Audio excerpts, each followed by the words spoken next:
الله أكبر الله أكبر.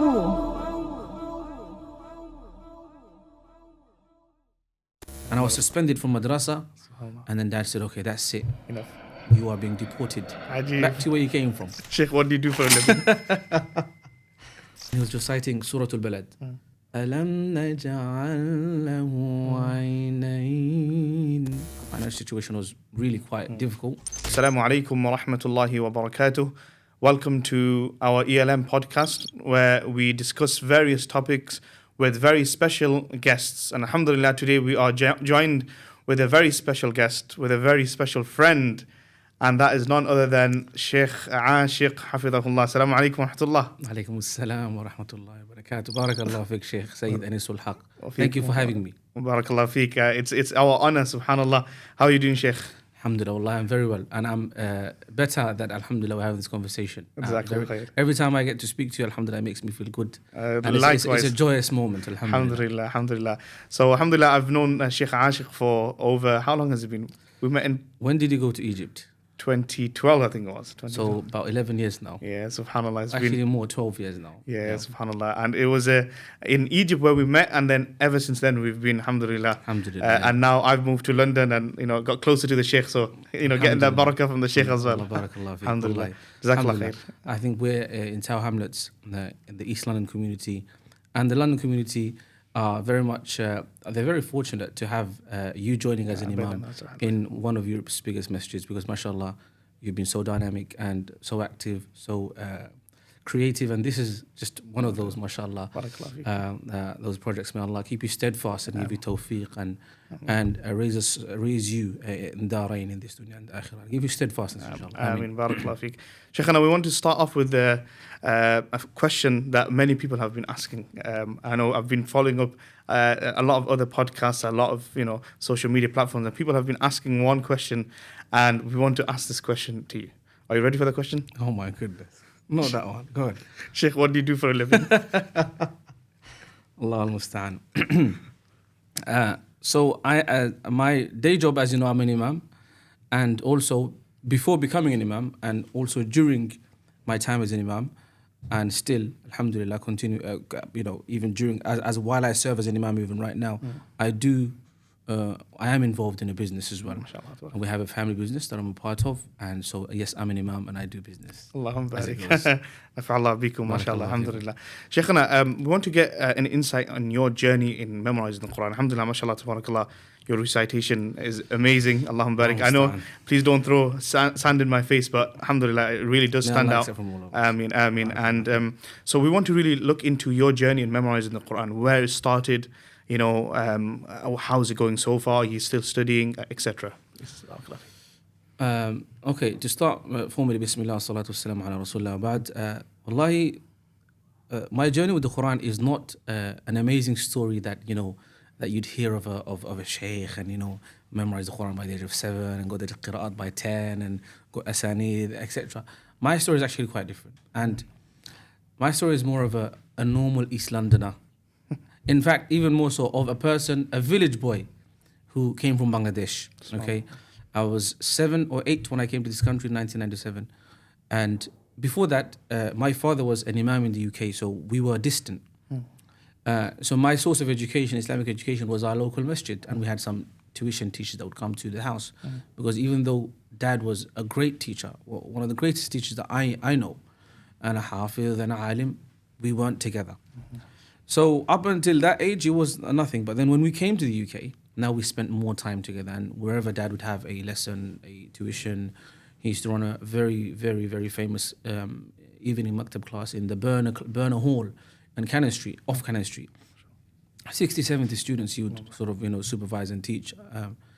And so we would join him, would go along. And then he'd take us to all of the different other tuitions. And as a child now, 7, 8 years old, it's very boring. It's cold, and you have to walk. And this is the first time I came to Bangladesh, so I feel extra cold. And so to follow Dad around was very, quite a difficult task, but we had no choice. Our fathers, the fathers of that era, and especially my father, was a man of firmness and strength and discipline. You don't question Dad. So we'd follow him around, and with that, I'm memorizing Juz Amma. By the time I finished primary school, I already had memorized Juz Amma with Dad, after a lot of pressure and pushing and etc. But prior to this, my mum tells me that when I was a very small baby, apparently, whenever I would find a mushaf, I would grab it and start attempting to recite, but I would not be uttering Quran. I would be saying like baby language stuff. MashaAllah. Those kind of phrases. So maybe there was an inclination towards the Quran, and that was perhaps inherited from my father. My father was a avid lover of the Quran, and he was passionate, and he was an ambassador of correct teaching of the Quran. Sure. And I also hear that my grandfather, my dad, apparently had a very beautiful voice. So Inherited. Allah al-Musta'an, you know, may Allah accept it. Allah So with Dad now following him around, year seven, I joined Ma'ilin Madrassa, Mazahir al-Ulum, and they were the first batch.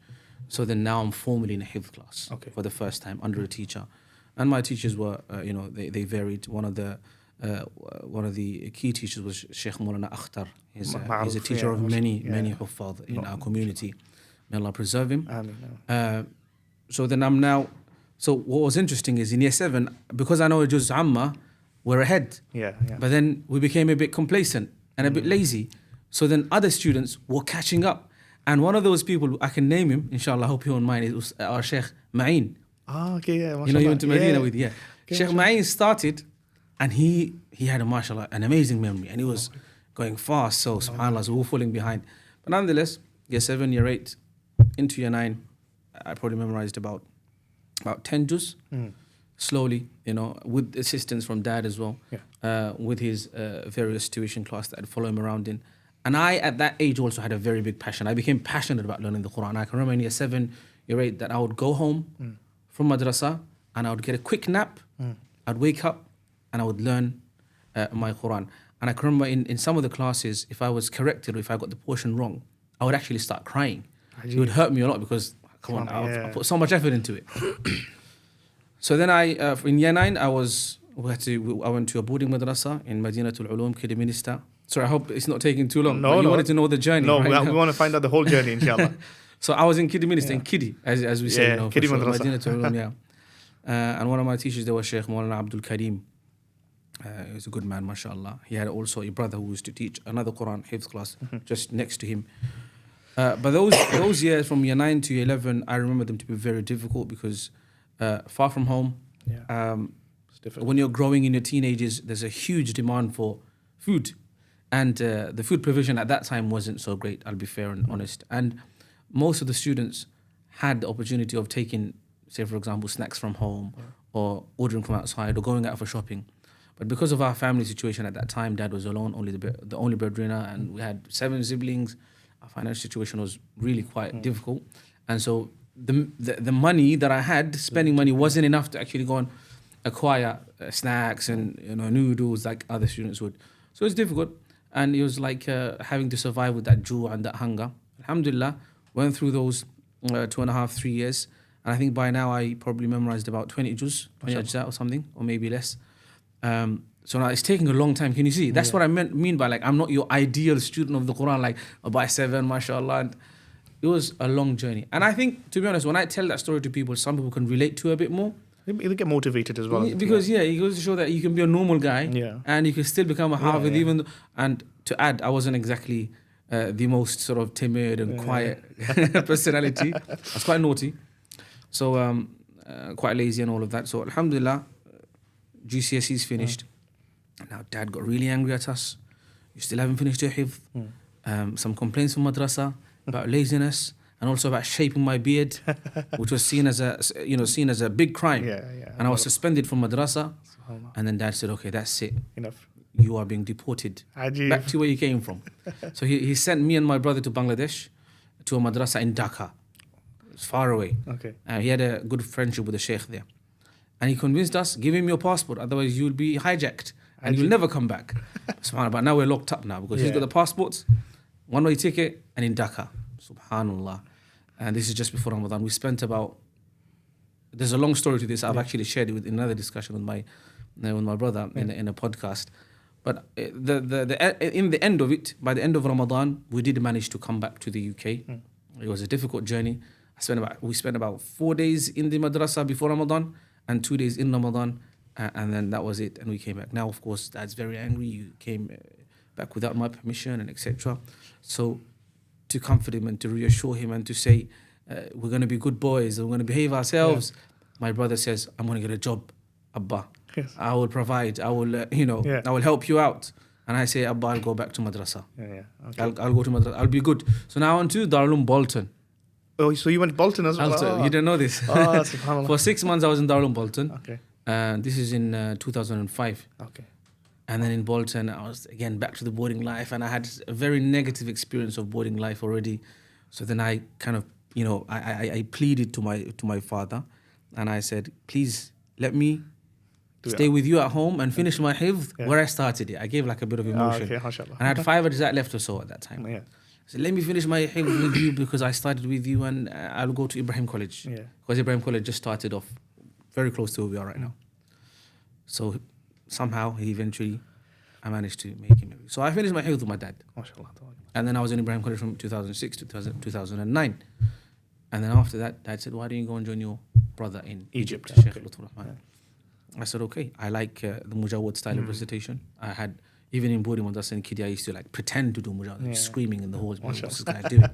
Like veins all popping out. I have no idea what I'm doing, but I just heard the recordings of Shaykh Abdul Basit and Shaykh Sayyid Mutawalli and Shaykh Tablawi and so on. And it's like, this is just amazing. And in Ibrahim College, we had a teacher called Shaykh Hassan Bukhari. He used to give us mujawwad lessons. Mashallah. Is he still here? Or? He's still in the UK. Okay. And he was giving lessons in Ibrahim College. And from him is the first time I ever heard the word maqamat. Oh, the controversial topic. Yeah. So if he's the one that taught me that word, what is it? He said, you'll find out one day. And he said to me, inshallah, one day you'll be a good qari. I said, well, I don't know. Let's see what happens. Yeah. So that finished 2009. So I went to Cairo, and initially it was just it was an interest in Quran to really expose myself more to the mujawwad world, because that's what really caught my attention and my heart. And I said, let me go and check it out. I went for Quran. I joined Arabic. So the day I landed, I went to an institute, Markaz al-Nil, next to my house, because we were in Hayy Sabi', and I joined the Markaz for Arabic. By then, I've already finished GCSE Arabic, A-level Arabic, Alamiya 3 years. So you've kind of... Yeah, I've had a good grounding, but they put me in Mustawa Rabi', 4th level, because they wanted me to do some revision. No problem. Joined the Markaz. The following day, I go to study, and I hear that there is a Quran class upstairs happening, teaching people how to do mujawwad. I was like, Nurun ala Nur. This is exactly what I needed, because I want to learn mujawwad. That's what I'm actually here for. Please let me join this class. I go upstairs. And I go into a classroom, about 6-7 of us, and I see a teacher. He's not Egyptian, he's not Arabic, he's a Turkish teacher. Ajib, in Egypt? Yes, so this institute is run by Turks. Okay. And this teacher is named Sheikh Ridha Junai. He's an amazing teacher. I'm still in touch with him. Such an amazing personality. I could talk about him for a long time. But he was now. When I saw him reciting, and he was reciting Surah Al-Balad, أَلَمْ نَجْعَلْ لَهُ عَيْنَيْنِ. The way he was doing was so... وَلِسَانًا وَشَفَتَيْنِ أَلَمْ نَجْعَلْ لَهُ عَيْنَيْنِ وَلِسَانًا وَشَفَتَيْنِ وَهَدَيْنَاهُ النَّجْدَيْنِ. Allahu Akbar. In his style, and it was just epic. I was like, whoa. First time ever I'm hearing mujawwad live. It blew me away. I had a recording of an old phone. I had an old phone, so I recorded it. And I sent it to my family, and my younger sister said to me, do these qaris still exist? She was thinking Abdul Basit times gone. He thought they were finished, تِلْكَ أُمَّةٌ قَدْ خَلَتْ. But no, I said, this is just one teacher. And so I attended his classes regularly, and I joined a competition through his class in a place called Muqattam in Cairo. And alhamdulillah, I came, I think, 2nd or 3rd, even though we were just like a few months in Egypt. Is it? Allah but it was like all ajnabi, like foreigners. That's still a big thing, mashallah. Alhamdulillah. And that recording is still there somewhere in YouTube, and I'm trying to get it deleted. No, we're going to find that clip. It's such an old recording, subhanAllah. I'm wearing a white hat and a white thobe. Anyway, That year went in just Quran. First year, just Quran, just Arabic. And my brother said to me, why didn't you apply for Azhar as well? Okay. So I applied for Azhar and I got accepted. And year after year, from 2009 up until 17, delaying, joining Azhar, doing Azhar introductory, the entry exams, and then into the college, and then into the kulliyah, graduated from kulliyah. And then I went into the postgraduate diploma, the Madrassa from 2017, 2019. It's just like one thing after, it's just one thing after the other. I'm just carrying on. In that meantime, I'm also sort of, meeting friends, seeing great people like yourself. And I loved Egypt. And I think it was mainly because in Darul Uloom, in Madrassa, you're kind of restricted, locked up. Yeah. And here it's a whole country. You're free. So you can learn and have fun and have good food and have good friends. And I was fortunate because my brother, Shaykh Rahman, he was there with his family. So food wasn't an issue for me. Alhamdulillah. A lot of people struggle because of food in Egypt. But she was cooking, mashallah. May Allah bless her. His missus, Babi. And I was enjoying and also learning, alhamdulillah. While I'm doing Azhar, I'm also reciting to Shaykh Ahmed, your Shaykh as well. Shaykh Ahmed Mustafa Abdul Mun'im. Hafidahullah. And in fact, Shaykh Ahmed Mustafa Abdul Mun'im, who is now the Shaykh of many Imams in many different countries as well. In fact, one of the Imams of Masjid Amr ibn As, Shaykh Hassan Adli, is his student as well. Ajib, I didn't know that. Yeah. So it's amazing because Shaykh's got, subhanAllah, he's very humble man. Yeah, very, subhanAllah. but there's barakah in it. Yeah, subhanAllah. So the first person to explore from the Brits, this Shaykh was my elder brother. Oh, okay. He told us how he actually went and sought him out. He was looking for a Shaykh, he couldn't find one. He went all the way to Giza, climbed 11 or whatever floor he lives in, to meet him. And so he was the first point of contact, and now hundreds of us have read to him. Shaykh Shaykh Shakir, yourself. Shaykh Yahya is now reading to him. Oh, is he? Okay. Yeah, of course. He's doing his, I think, Tayyibatul Nashr. MashaAllah. So he's, subhanAllah, I was doing, I done a few riwayat. I didn't do the 10 because I was trying to also do kulliyah and etc. And along with that, I had another distraction. Remember I said my passion for Quran Mujawwad was the driver. Yeah. So in one of these journeys to Sheikh Rida's Markaz or their student accommodation in Muqattam, I come across a good friend of mine now, Sheikh Abdul Rahman Faraj, who is now the official Qari of Sultan Hassan. He was a young man that time. He was just like, maybe about 10. I meet him and I hear his tilawah and I'm blown away. Wow, a kid recites like this. Yeah. So I get to know him. I say salam to him. On another day, right, I am with a friend of mine, a Turkish friend. We go to the same markaz and we're just in this high side market area, the Mahatta, and we see Shaykh Abdul Rahman, this young man, it's Qari. So my friend Hamza is Al-Per. I think that was his Turkish name. Shaykh Abdul Rahman. And he had that Turkish way of speaking Arabic. Now, he said, I am going to for a lesson to Shaykh Ahmed Mustafa Kamil. Oh, okay, yeah, the very famous teacher for Mujawwad. Yeah. And he does all the hand guidance and the very famous clip of him teaching that female student, Sumayya Adib. Right. And he's also the Shaykh of Yasir al-Sharqawi and various other Qurra and Qari'at. So Hamza says, you have to take us. He said, no, I'm not taking you. He said, no, you have to take us. We're coming with you. I went out for something else and I decided that we're going to go with him. Now this is far. This is we're in Nasr City. To go to him, you have to go to Hadaiq Zaytun, Hadaiq Qubba. This is like in the other side, beyond Salah Salim, the other side of Cairo. So we went with him, and for the first time I witnessed one of these classes that I saw on YouTube live. I was like, wow. So this is where the work goes. Is that the famous clip that went? No. This is later. This is many years later. So I just went to witness. And I was like, wow, what is this? And Ahmad Mustafa Kamil, rahimahullah, had a very, very strict methodology, and he had his opinions, and he saw me in a beard and etc. It's like, he's not used to this. A person of a beard coming to learn Mujawwad, because usually a person of a beard is associated with, say for example, more rigidity and strictness and not Mujawwad and etc. So he was a bit surprised, but nonetheless he gave us tea and whatnot, and I got to know him. But over the years, I would then now go back to Shaykh Mustafa Kamil in my own time to take lessons with him, briefly, not so much. So all of those different elements with Shaykh Ahmed Mustafa Abdul Mun'im's teaching of the qira'at, the few qira'at that I did, as well as the Mujawwad element of Ahmed Mustafa Kamil. Nurun ala nur. And also my personal passion that I was taught. Yeah. I was taught this passion by Shaykh Rida. Okay. Originally He- from. Yeah. Yes, that Turkish Shaykh Yeah. of Shaykh Mustafa Ismail, rahimahullah. Rahimahullah. The legend. Yeah, so he became naturally my favorite. And Ahmad Mustafa Kamil, of course, teaches his methodology, his Okay. madrasa. And I can remember Shaykh Yahya, our friend Shaykh Yahya, he said, one of the first clips, you know the famous clip, إن تتوبا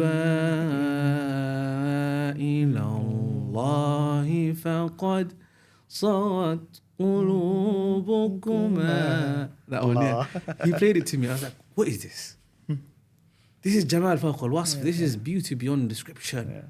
What is this? It just grabs you, man. It's epic. It's subhanallah. So yeah, and that passion and that love, like deep love for Mujawwad, kept it going for me, to be honest. And I'll say today, I'm still learning. I'm still revising my Quran, trying to still improve my Mujawwad, because I've done too many, jack of all trades, as they say, you know. MashaAllah. So I'm trying to improve in all of the different areas that I love so much, and hopefully, inshallah, be able to serve the community with these different branches of knowledge, inshallah. That was so interesting. I could sit here all day and listen to it. So, you know, when you... Sorry, man, I took too long. No, wallahi, that was amazing, because, you know, listening to the journey of a student of knowledge is something that just inspires not only the host, but those that are listening in. So that was beautiful. Okay, alhamdulillah. So, okay, we're going to move on to slightly... Okay, it's a linked topic. Now, coming... of course, we're in the middle of Ramadan, and of course, Ramadan is a month of Quran, and we hear beautiful recitation, especially in London. Allahumma barik, we have many reciters, and of course, you've been leading Tarawih for how many years now? So this Ramadan is in Darul Ummah alone is 13th year. Allahumma barik, And prior to that, I had a few other years. I was in Palmer's Green in 2010. Okay, mashallah. I was in another masjid before that. Okay. Another masjid after that.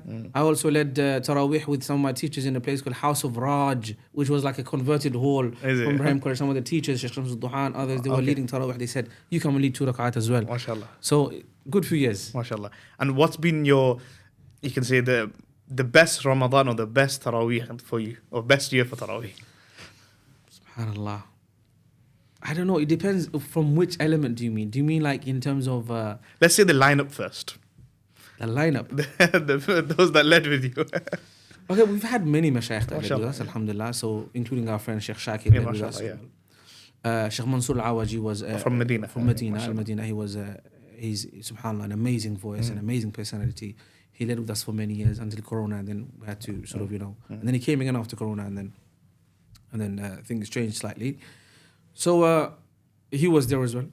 Shaykh Nasrullah, of course, is my is my murabbi, is our shaykh. Is, you know, when I first came, he was the leader of our group. And he used to call me the bulbul because the voice was, I don't know, sweet or strong. Allahu alam. But I can remember one of those years my hifd wasn't so good, and another imam couldn't make it last minute. Okay. And of course the responsibility is upon all of us. But Shaykh Nasrullah said, "Don't worry, it's fine." He covered it. Thank God, alhamdulillah. Because you know that, it's just before like iftar. Pressure. That pressure. It's a big pressure, yeah. But Shaykh Nasrullah, it's okay. So his hifd is, mashallah, very solid. Mashallah, he's been teaching for many years in Al-Mizan and the Madaris here. So and now we have, of course, of recent we have our Qari Yunus Rahman, who's one of the students of Al-Mizan as well. And he also led Tarawih in Islamic Masjid, subhanallah, at such a young age. You know, 10-year-old young man, Qari, Imam, with a mountain of Huffaz and ulama and mashayikh. And very confident as well, mashallah.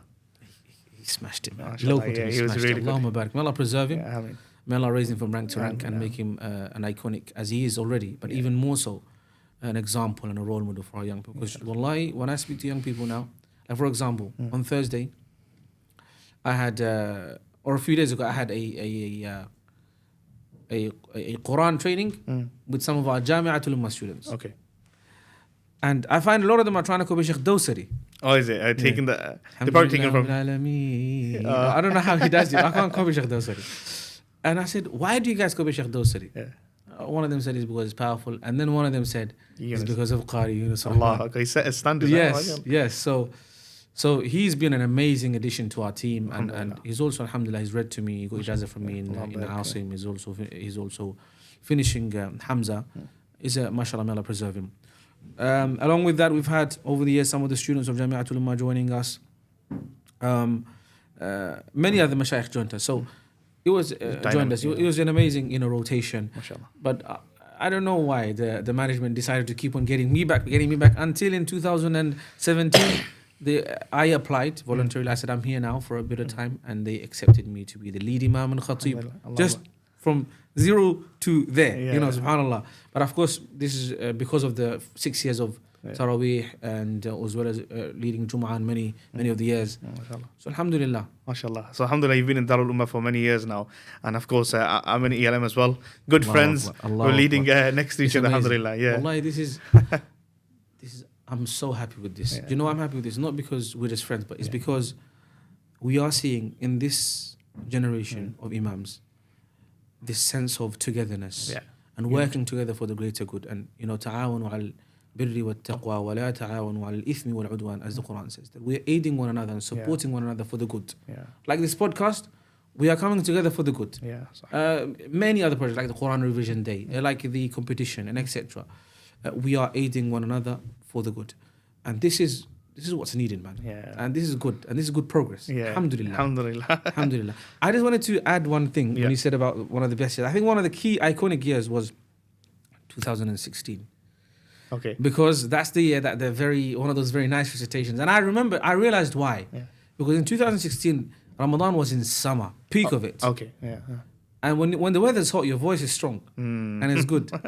And also you have I don't know, it's just, the heat gives you, it's good for the long voice. days, it's relaxed and So that's the famous clip. وَلَقَدْ مَنَنَّا عَلَى مُوسَى وَهَارُونَ الله أكبر وَنَجَّيْنَاهُمَا وَقَوْمَهُمَا مِنَ الْكَرْبِ الْعَظِيمِ وَنَصَرْنَاهُمْ فَكَانُوا هُمُ الْغَالِبِينَ وَآتَيْنَاهُمَا الْكِتَابَ الْمُسْتَبِينَ ما شاء الله وهديناهما الصراط المستقيم وتركنا عليهما في الآخرين سلام على موسى وهارون. And it carries on. But that was that year. And subhanAllah, when I record, a friend of mine used to give me a voice recorder because back then we never had the media set up. And that year, when I went home and heard that recording, wallahi, that recording had this effect. Is it? I knew that this recording was special. Something happened that night. It's Allah's maybe tawfiq, Allah's acceptance. But until today, this is one of those nice clips. Alhamdulillah. And it's a trendsetter. A lot of people like that and they copy it. I know. Wherever I go, there's someone that will come up and say, "Oh, can I recite to you something?" And I'm like, "Oh, here we go." I was in Switzerland. Remember that trip that you arranged for me, subhanAllah. And they were like, Shaykh, can you do walaqad mananna? I was like, oh my God, even here. MashaAllah, that's good, alhamdulillah. Every letter you're getting reward for that, for everyone who tries to copy, alhamdulillah. Alhamdulillah, jazakallah khairan. Wallahi, Shaykh, I would love to sit here the whole day and we could have conversations because we do that normally in anyways, but of course we're in a formal setting now. Of course. Alhamdulillah. You're right, So to end the podcast, inshallah, we've got one request. Of course, you've given us some snippets of your recitation, but we want to finish it off with a mujawwid from yourself, inshallah. Allah. Inshallah. Tayyib. Inshallah. Barakallah fik. أعوذ بالله من الشيطان الرجيم. بسم الله الرحمن الرحيم.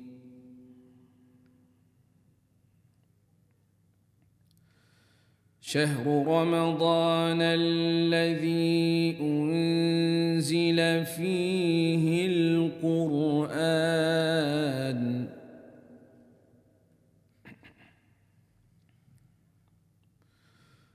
هدى للناس وبينات من الهدى والفرقان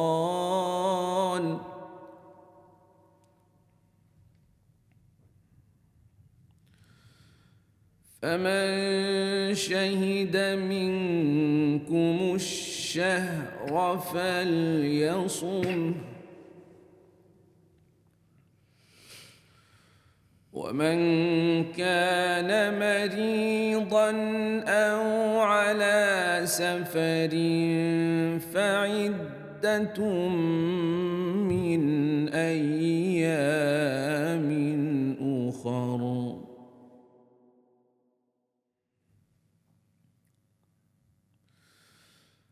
يريد الله بكم اليسر ولا يريد بكم العسر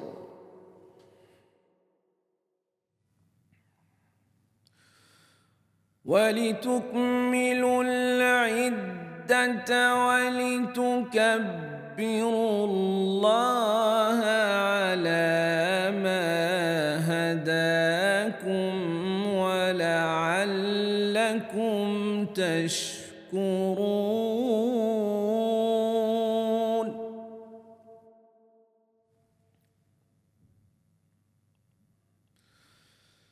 يريد الله بكم اليسر ولا يريد بكم العسر ولتكملوا العدة ولتكبروا الله على ما هداكم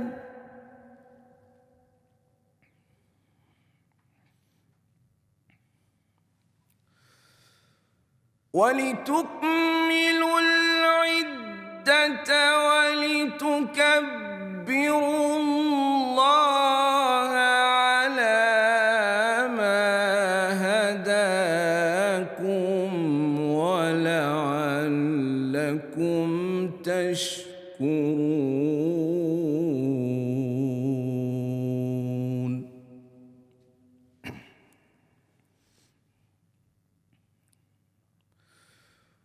ولتكملوا العدة ولتكبروا الله على ما هداكم ولعلكم تشكرون.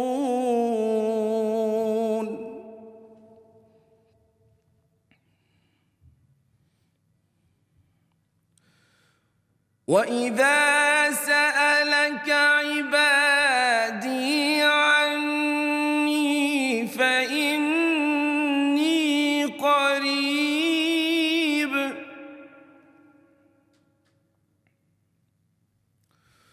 وإذا سألك عبادي عني فإني قريب أجيب دعوة الداعي إذا دعاني فليستجيبوا لي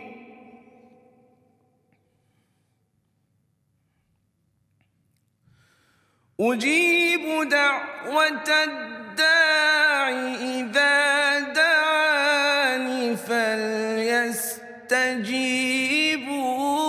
لي وليؤمنوا بي لعلهم يرشدون.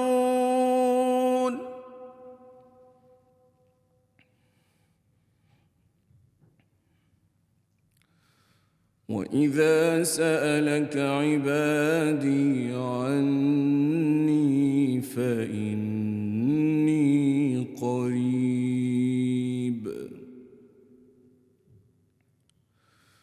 أجيب دعوة الداعي إذا دعاني فليستجيبوا لي وليؤمنوا بي فليستجيبوا لي وليؤمنوا بي لعلهم يرشدون. صدق الله العظيم.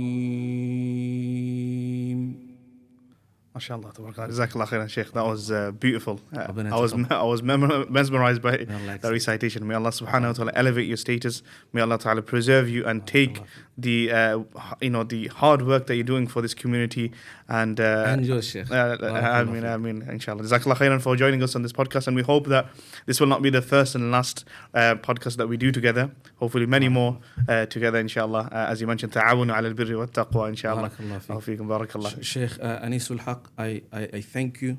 May Allah bless you. Ameen. May Allah bless the East London Masjid and its management and everyone that's involved in this amazing project. May Allah accept from all of us and give us steadfastness and sincerity and acceptance in this dunya and the akhirah. Ameen Rabbil Alameen.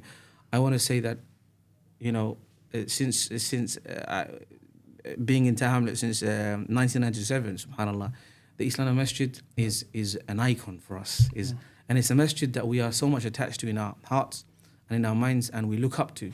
And it's a pride in a positive way. Alhamdulillah, like we have fakhr of the fact that Allah has allowed for us to have such an amazing establishment, such an amazing masjid, such an amazing community center in our community. And wherever we go, alhamdulillah, we speak about this, and it's a sense of honor and dignity for us as Muslims and for the people of East London specifically, and for the committee and the community. Alhamdulillah Rabbil Alameen. And you are, mashallah, doing a phenomenal job. May Allah give you steadfastness, and to all the other A'immah and to the whole team. Barakallah fiikum. Fiikum, barakallah. Jazakallah khairan. With that being said, inshallah, we will finish for today's podcast. Wassalamu alaikum wa rahmatullahi wa barakatuh.